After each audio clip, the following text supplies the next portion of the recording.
کہ ایک احمدی جو ہے یا قادیانی وہ مسلمان کیوں ہو، اور اگر ہو جاتا ہے اس کے ساتھ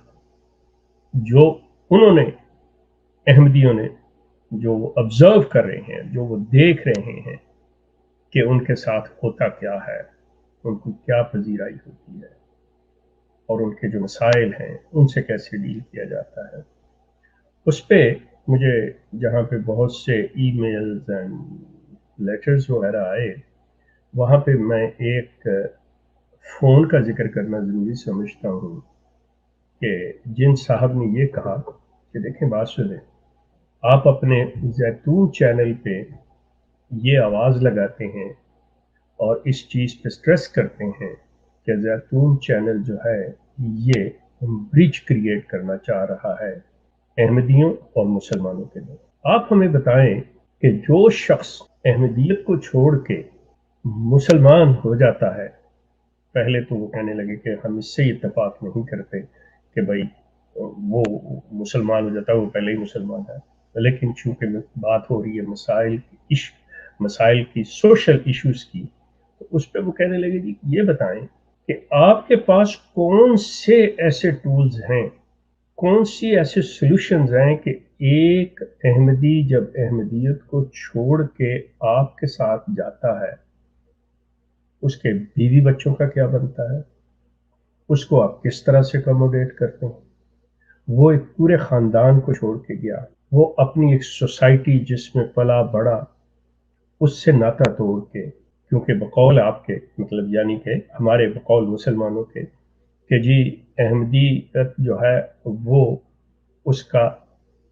تعلق جو ہے وہ ختم کر دیتی ہے، کسی کو ملنے نہیں دیتے، تو وہ شخص جو ہے وہ اکیلا ہو جاتا ہے۔ تو آپ لوگ اسے کیا وہ آپ کے پاس جا کر آپ میں شامل ہو کر اپنے آپ کو یہ سمجھتا ہے کہ میں کسی جنت میں آ گیا ہوں، یا مجھے کسی نے وہ پذیرائی دی ہے کہ مجھے محسوس ہو رہا ہو کہ میں کسی کو چھوڑ کے نہیں آیا، میرے ساتھ آگے جو ہے پہلے سے بڑھ کر اپنے مجھے مل گئے۔ وہ کہنے کہ جی آپ شور مچاتے ہیں، یہاں پہ بیٹھے بات کرتے ہیں، جی آئیے ہم برج بناتے ہیں، آپ یہ چھوڑ کر کہتے ہیں جی چھوڑے آپ ان چیزوں کو جو جس کا معاملہ اللہ تعالیٰ کی ذات کے ساتھ ہے، آپ یہ سوشل مسائل پہ آ کے ہم سے بات کریں کہ آپ ہم جب کسی کو کنورٹ کرتے ہیں احمدیت کے اندر، تو آپ اگر دیکھنا چاہتے ہیں تو دیکھیں، بلکہ وہ کہتے ہیں کہ ہم بالکل روز روشن کی طرح واضح ہیں کہ ہم اس شخص کا، اس فیملی کا پوری طرح سے ہر لحاظ سے مطلب ان کی ذمہ داری لیتے ہیں، ان کا خیال رکھتے ہیں، ٹیک کیئر کرتے ہیں۔ یہ ایک بہت بڑا سوال ہے۔ میں ہمارے ساتھ شامل ہوں گے جناب عامر حق، اور یہ سوال میں ان کے سامنے رکھ رہا ہوں کہ چونکہ وہ یہاں سوشل میڈیا پہ بیٹھے ہوئے جتنے اسلام کے دائی ہیں، کیا ان کے پاس اس سوال کا جواب ہے؟ مطلب یہ عملی طور پہ یہ نہیں ہے کہ صرف ایک جواب دے دیا جو روایتاً ہوتی ہے بات وہ کر لی، نو، کیا ہمارے پاس حقائق اس کے ہیں کہ ہاں جی آئے اور ہم نے ان کو اکوموڈیٹ کیا، ہم کو مثال دے سکیں کہ فلاں شخص آیا اس کو ہم نے کیا۔ ان کے نزدیک تو یہ ہے، وہ کہتے ہیں جی آپ لوگوں کو لے کر جو احمدیت چھوڑ چکے ہیں، یہ جو سوشل میڈیا پہ بیٹھے ہوئے ہیں، یہ تو آپ لوگوں کو اپنی کمائی کا ذریعہ بنائے ہوئے ہیں، اور آپ بھی لوگ اس طرح سے بیٹھ کے باتیں کرتے ہیں کہ چلے جی ہمیں کوئی نہیں جانتا تھا تو ہمیں باقی لوگ جان لیں گے، ورنہ آپ یہ بتائیں کہ آپ کے اندر حقیقت ہے کہ آپ کے اندر وہ کون سے ٹولز ہیں جو ان مسائل کو حل کر سکے، جو ان لوگوں کو ایک جگہ سے نکلے تو تقویت دے سکیں۔ تو عامر کیا خیال ہے اس کے بارے میں، کیسے مطلب ہم جی ان کے سوشل مسائل کو تسلیم کرتے ہوئے، یہ جانتے ہوئے کہ ہاں یہ اپنا گھر بار چھوڑ کے آئے یا سوسائٹی چھوڑ کے آئے، ان کے مسائل ہیں، ان کے روزگار ہیں، ان کی رشتہ داریاں ہیں، یہ انسان سوشل اینیمل ہے، تو کس طرح سے یہ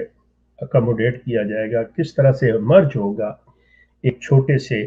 تالاب سے نکل کے ایک بہت بڑے سمندر میں، یہ کس طرح سے اس میں ضم ہوگا، اس پہ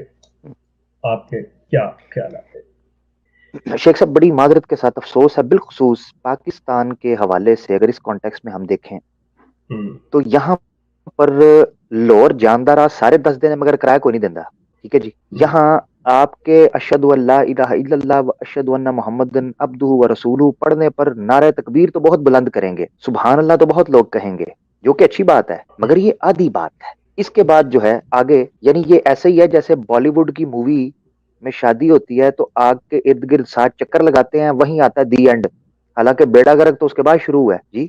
وہ جس شادی پہ دی اینڈ ہوا ہے اس کے سائیڈ افیکٹس اس کی تو جو چپلیں چلنی ہیں، جو ڈوئیاں چلنی ہیں، جو چمچے کڑچے چل رہے ہیں، وہ تو بعد میں چل رہے ہیں. تو مقصد یہ ہے کہ جب آپ قادیانی احمدی دوستوں کو کلمہ پڑھاتے ہیں کہ جی اسلام بھئی اصل سیاپا تو اس کے بعد شروع ہوا ہے، اور اس کے بعد آپ ہاتھ چھوڑ دیتے ہیں بچے کا.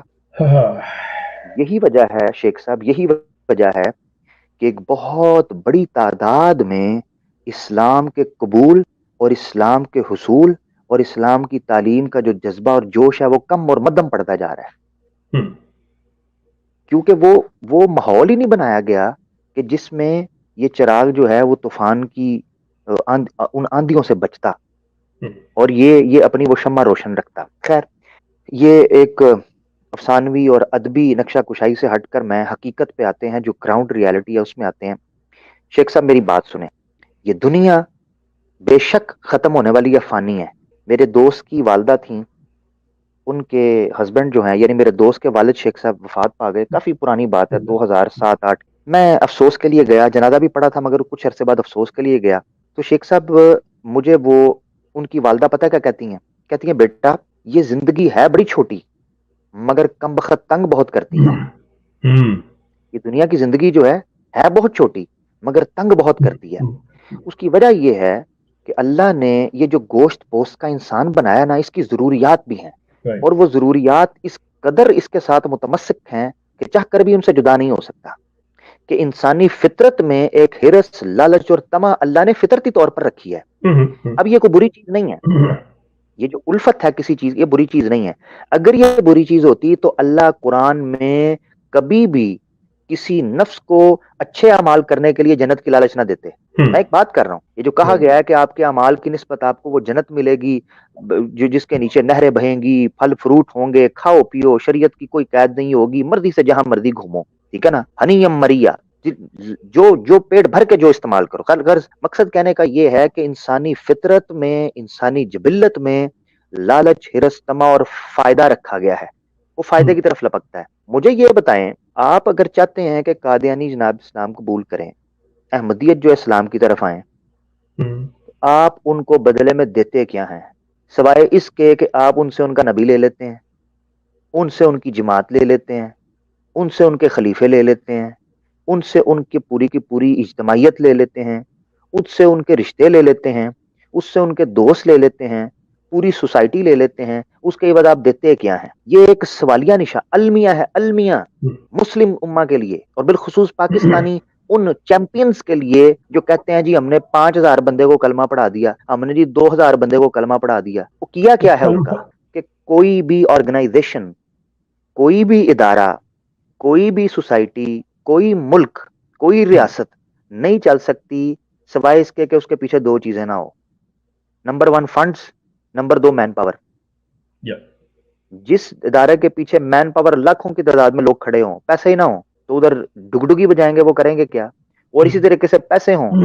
مگر ان کے اوپر لگانا ہے جو بندے کام کرنے والے وہ موجود نہیں، تو ریاست یا کوئی ادارہ یا کوئی ڈپارٹمنٹ چل نہیں سکتا. اسی لیے یہ کلیدی ایک نقطہ سمجھ لیں کہ ہماری ٹیکسیشن کے اندر، اسلامی ریاست کے اندر، اسلامی ممالک کے اندر، یا کم از کم علماء کے ہاں یہ ایک ادارہ جو ہے وہ تشکیل پانا چاہیے شیخ صاحب، جس کے اندر باقاعدہ ایک ڈپارٹمنٹ ہو کہ جناب یہ جو ہے نا یہ خاص ہوں کہ یہ تحفظ ختم نبوت کے لیے، بالخصوص قادیانیوں کے لیے یا اس طریقے کے لوگوں کے لیے جو اسلام قبول کر رہے ہیں ان کے لیے یہ فنڈز ہوں. ابھی قرآن کے اندر کیا آتا ہے جی؟ میں پہلے آیت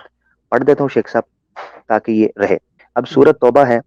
چیپٹر 9 ورس 60. ادھر آیا جی انما، اچھا یاد رہے صدقات جو ہیں وہ عام ہے، زکوٰۃ خاص ہے، تو عام کو بولا گیا ہے. اس پر میں بھی بحث کروں گا تھوڑی فقہی، کیونکہ یہ مسئلہ ہے تھوڑا فقہ کا بھی. اچھا جی، شیخ صاحب کہتے ہیں جی انما الصدقات للفقراء والمساکین والعاملین علیہا. کہ صدقات جو ہیں وہ فقراء کے لیے ہیں، مساکین کے لیے ہیں، اور جو ان چیزوں کو آرگنائز کر رہے ہیں وہ بھی اس میں سے حصہ لے سکتے ہیں، کیونکہ انہوں نے ظاہری بات ہے اس پر 24/7 کام کرنا ہے۔ ول، اب یہ جو میں نے گرین کیا، ول مؤلفاتی قلوبہم، اور ان کے لیے بھی، وہ لوگ بھی جن کے دل معلق ہیں، جڑے ہوئے ہیں، اسلام کی طرف مائل ہوئے ہوئے ہیں، وفر رقاب، اور گردنیں آزاد کرانے میں، والغارمین، اور جو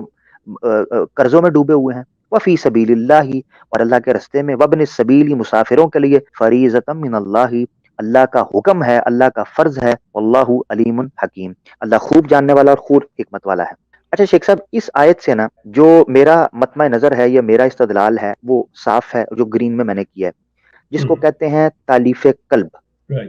یعنی ان لوگوں پر خرچ کرنا، یہ مال، صدقات، فطرانے، اور یہ ٹیکسیشن جو آپ کرتے ہیں، فنڈز وغیرہ، ان لوگوں پر شیخ صاحب جن لوگوں کو دین اسلام کی طرف لوٹانا آپ کا مقصد ہو۔ اچھا، اب ہمارے پاس آ گئے ہیں شیخ صاحب فنڈز آ گئے ہیں، ٹھیک ہے جی، اچھا یہ ہمارے پاس فنڈز آ گئے ہیں۔ اب اس کا مقصد شیخ صاحب کیا ہو کہ ایک ٹیم تیار کی جائے، اس ٹیم کا مقصد ہو کہ وہ دعوت بھی دے، تبلیغ بھی کرے، اور اس کے ساتھ ساتھ ویلفیئر کا کام بھی کرے۔ شیخ صاحب مثال کے طور پر کوئی قادیانی ہے، اس کی تعلیم کا مسئلہ ہے، اس کی شادی کا مسئلہ ہے، اس کی انکم کا مسئلہ ہے، اس کی رہائش کا مسئلہ ہے، اس کی صحت کا مسئلہ ہے، اس کے اوپر کوئی کیسز ہوئے ہیں، کوئی بیچارہ کو قرضہ ہے، اس طرح کے معاملات کے اندر اس کی ہیلپ کی جائے، شو کیا جائے کہ آپ اس سے محبت کرتے ہیں۔ ہمارے معاشرے کے اندر قادیانیوں کو عیسائیوں، یہودیوں سے بدتر سمجھا جاتا ہے۔ کسی عیسائی کے ساتھ بیٹھ کر کھانا کھانا پسند کر لیا جاتا ہے، مگر کسی قادیانی کے ساتھ نہیں، ٹھیک ہے؟ یا پاکستان کی بات، پاکستان کی بات کر رہے ہیں؟ جی پاکستان کی بات کر رہا ہوں جی، پاکستان کی، یعنی کسی عیسائی کے ساتھ بیٹھ کر کھانا کھا لیتے ہیں، کسی قادیانی کے ساتھ نہیں بیٹھتے، کسی عیسائی سے لین دین کر لیتے ہیں مگر کسی قادیانی سے نہیں کرتے۔ میں نہیں کہہ رہا اپنی پسند ناپسند کو بدلو، مگر میں کہہ رہا ہوں کہ قادیانی کیوں اسلام قبول کریں، کیوں کریں، یہ ایک سوال ہے۔ پھر یہ پھر کوسچن مارک ایسے ہی رہے گا، کیوں کریں؟ وہ نہیں کریں گے، کیونکہ آپ نے ان کو اس جگہ پر رکھا ہے کہ میرے نزدیک صرف اپنے رویوں کو اگر چینج کر لینا مسلمان، اگر صرف قادیانیوں کے ٹورڈز، قادیانیوں کو اسلام میں واپس لانے سے آسان کام ہی کوئی نہیں ہے۔ آپ کے اور قادیانیوں کے مسلمات ایک ہی ہیں، عیسائیوں کے نہیں ہیں، یہودیوں کے نہیں ہیں، ہندوؤں کے نہیں ہیں، قادیانیوں اور آپ کے مسلمات آلموسٹ ایک ہی ہیں۔ اگر صرف اپنے اخلاق کے اوپر کام کیا جائے، اپنی تربیت کے اوپر کام کیا جائے، اپنی زبان کے اوپر لگام ڈالی جائے، اپنے فطور اور شدت کو تھوڑا ٹھنڈا کیا جائے، تو قادیانیوں کو اتنی آسانی سے اسلام میں واپس لایا جا سکتا ہے جس کی کوئی انتہا نہیں ہے۔ یہ میرا تجربہ ہے، یہ میرا تجربہ ہے۔ قادیانیوں کے پاس صرف جواز 3-4 ہیں، بڑے بڑے 3-4 بڑے بڑے، وہ آپ جو ان سے نفرت کرتے ہیں، اس نفرت نے ان کے اندر ایک ریئیکشن پیدا کیا ہوا ہے۔ آپ جو ان کے اوپر شدت سے فتویٰ لگاتے ہیں، اس فتوے نے ان کے اندر ایک ریئیکشن پیدا کیا ہوا ہے۔ آپ نے جو ان کے ساتھ ایک خلیج اور ویکیوم رکھا ہوا ہے، اس ویکیوم نے ان کے اندر ایک نیگیٹو ریئیکشن پیدا کیا ہوا ہے۔ اس ریئیکشن کی وجہ سے بغیم بینہم کی وہ عملی صورت بنے ہوئے ہیں کہ ضد پکڑی ہوئی ہے صرف۔ کیا یہی ضد مابین فرقوں کے نہیں ہے، اسلامی فرقوں کی؟ کیوں ہے؟ کہ نفرت کی وجہ سے۔ اس نفرت کو اگر کم کر دیا جائے یا اس شدت کو کم کیا جائے، اختلاف اپنی جگہ پر رہے، ان کو واپس لایا جا سکتا ہے۔ ہمیں ان کے لیے باقاعدہ ٹریننگ سیشنز رکھنے پڑیں گے، ان علماء کے لیے ان کی کاؤنسلنگ کرنی پڑے گی جو اس دعوت کا کام کر رہے ہیں۔ ہمیں ڈرامے بازیاں اور ٹیٹو پارٹیاں کرنے والے مفتی ملا یہ نہیں چاہیے جن کو 2+2 4 روٹیوں کے علاوہ کچھ نہیں پتا، معذرت کے ساتھ۔ ہمیں وہ علماء نہیں چاہیے، ہمیں وہ مفتی نہیں، ہمیں وہ لوگ چاہیے جو رؤوف الرحیم کی سنت پر چلنے والے ہوں، نبی پاک صلی اللہ علیہ وسلم حریص علیکم بالمؤمنین ہوں، یہ ہمیں ان کی سنت پر چلنے والے چاہیے۔ یعنی ان کو ہمارے جو مبلغین اس وقت قادیانیت کے حوالے سے کام کر رہے ہیں، اللہ ماشاءاللہ بہت کم لوگ ہیں کہ جن کے اندر یہ حوصلہ ہے کہ وہ سوال سن سکیں۔ سمجھنا اور جواب دینا تو بڑی بات کی بات ہے، وہ تو سوال سن ہی نہیں سکتے۔ تو اس وقت تو ضرورت اس چیز کی، یہ وہ میرے خیال سے بنیادی وجہ ہے۔ دیکھیں شیخ صاحب، اگر آپ کی کمیونیکیشن ہی نہیں ہے، کمیونیکیشن از دا کی جو دروازے کھولتی ہے آگے برج بند۔ جب آپ کمیونیکیشن ہی نہیں کرنا چاہ رہے کسی گروپ کے ساتھ، بات ہی نہیں کرنا چاہ رہے، اچھا کچھ آپ کو کہتے ہوئے دکھائے جائے ہم جی بلا دلیل ان کو کافر مانتے ہیں، بہت اچھے بھائی، یہ کون سی سائنس ہوتی ہے بلا دلیل کافر؟ کہتے ہیں ہم تو بلا دلیل کافر مانتے ہیں۔ یہ کیسے ہوگا؟ یا کو کافر ہوگا یا مومن ہوگا دلیل کے اوپر، یہ بلا دلیل کے کافر، یہ کوئی بیوقوفی کوئی کسی نے یہ جملہ نکالا ہوا ہے، بلا دلیل کافر مانتے ہیں، کوئی عجیب کو بندہ تھا۔ تو مقصد کہنے کا یہ ہے کہ چاہے کوئی بھی مسئلہ ہو، کوئی بھی ایشو ہو، اس کے اوپر آپ اپنے آرگومنٹس رکھتے ہیں۔ شیخ صاحب وہ جماعت احمدیہ کو آپ میری بات سنیں، آپ صرف ان کو اسلام نہیں قبول کروا رہے، آپ ان سے ایک بندھے ہوئے سسٹم کو چھڑوا رہے ہیں۔ جماعت احمدیہ کے اندر ایک پورا سسٹم، پورا نظام ہے، وہ خلیفہ کو مانتے ہیں اپنے، وہ ایک مکمل مستقل ان کا ایک ویکلی سرمن ہوتا ہے، اس کو وہ غور سے سنتے ہیں، ان کا اپنا مخصوص لٹریچر ہے، اپنے مخصوص چینلز ہیں، اپنے مخصوص ان کے ایجوکیشن سسٹم ہیں، اپنے مخصوص ان کی عدالتیں ہیں، اپنے مخصوص ان کی شادی اور بیاہ کی رسومات اور طور طریقے ہیں، پھر ان کے ایشوز کو حل کرنے کے لیے مخصوص ان کے فیصل موجود ہیں، ان کا اپنا ایک پورا سسٹم ہے، تجنید نمبر ہے، پھر ان کی عورتوں کے علیحدہ ڈپارٹمنٹ ہیں، بچوں کے علیحدہ ہیں، یعنی وہ پورا ایک مربوط اور منظم نظام کے اندر جکڑے ہوئے ہیں۔ شیخ صاحب اس سے نکالنے کے لیے آپ کو کوئی اس کے برابر کا سسٹم دینا پڑے گا۔ اب میری شیخ صاحب میں اس کی مثال دیتا ہوں۔ شیخ صاحب یہ ایک بڑا لاجیکل سوال مجھ سے ایک بندے نے کیا، میں نے اس کو کہا یار چھوڑے کیا رکھا ہے قادیانیت میں؟ مجھے اس نے آگے سے پتا کہا، مجھے کہتا ہے نہ آپ کا کوئی امیر ہے، نہ آپ کا کوئی خلیفہ ہے، نہ آپ کے مسئلے مسائل ہیں، نہ آپ کا کوئی سسٹم ہے، نہ آپ کی کوئی ایجوکیشن ہے، نہ آپ کا کوئی ایک سلیبس ہے، نہ آپ کا کوئی ایک پلیٹ فارم ہے جو ایک بندہ بات کرے، ایک پورا ایک نوٹیفیکیشن جاری ہو۔ آپ کا کہتا ہے عرب کچھ کہہ رہے ہیں، ساؤتھ ایشین کچھ کہہ رہے ہیں، ایشین کچھ کہہ رہے ہیں، ویسٹ میں مسلمان کچھ اور کہہ رہے ہیں۔ کہتا ہے آپ لوگ کرنا کیا چاہتے ہو؟ پھر آپ کے پاکستان کے اندر کہتا ہے 20 فرقے ہیں،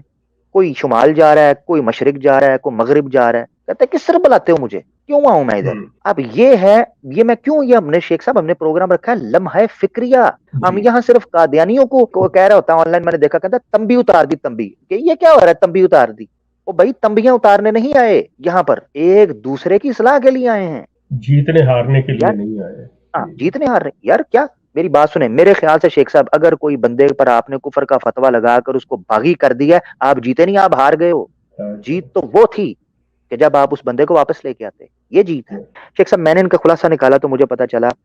کہ ایک تو سب سے پہلے روٹی اور یعنی پیٹ، اور دوسرا شادی، یہ دو بڑے مسئلے ہیں شیخ صاحب انسان کے۔ اس میں قطع نظر اس سے جانور بھی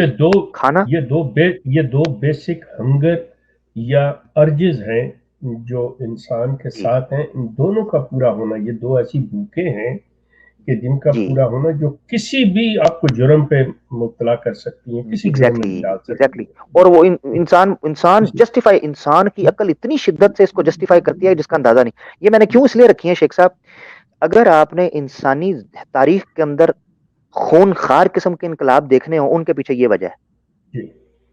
یہ دو وجہ ہیں خون خار، چاہے وہ فرانس کا انقلاب ہو، چاہے وہ روس کا ہو، چاہے وہ چین کا ہو، چاہے وہ امریکہ، کوئی بھی انقلاب بڑے نکال لیں، اس کے پیچھے یہ دو وجہ نظر آتی ہیں۔ اس کا مطلب ہے اگر آپ نے انسانی معاشروں کے اندر جدت پیدا کرنی ہے، اب میں ایک جملہ بولے گا شیخ صاحب، اگر آپ نے انسانی معاشروں کے اندر انوویشنز اینڈ کریٹیوٹی کا فلڈ لے کر آنا ہے، سونامی لے کر آنا ہے، ان دو مسئلوں کو حل کر دو۔ ویسٹ نے انہی دو مسئلوں کو حل کیا ہے، تباہی، وہ کہاں سے کہاں چلے گئے ہیں، ان دو مسئلوں کو حل کر دیں۔ اچھا اس میں پھر روٹی کی آپ سب کیٹیگری بنائیں کہ میڈیسن چاہیے ان کو، ٹھیک ہے، اور پھر آپ سیکیورٹی بھی اس میں لا سکتے ہیں، سوشل سیکیورٹی ہے، لا کے یعنی جسٹس کا قانون ہے، اور وٹ ایور جو بھی اس کے ساتھ آ سکتے ہیں۔ شیخ صاحب یہ میرے آبسٹیکل سے جو میں رکھنا چاہ رہا تھا،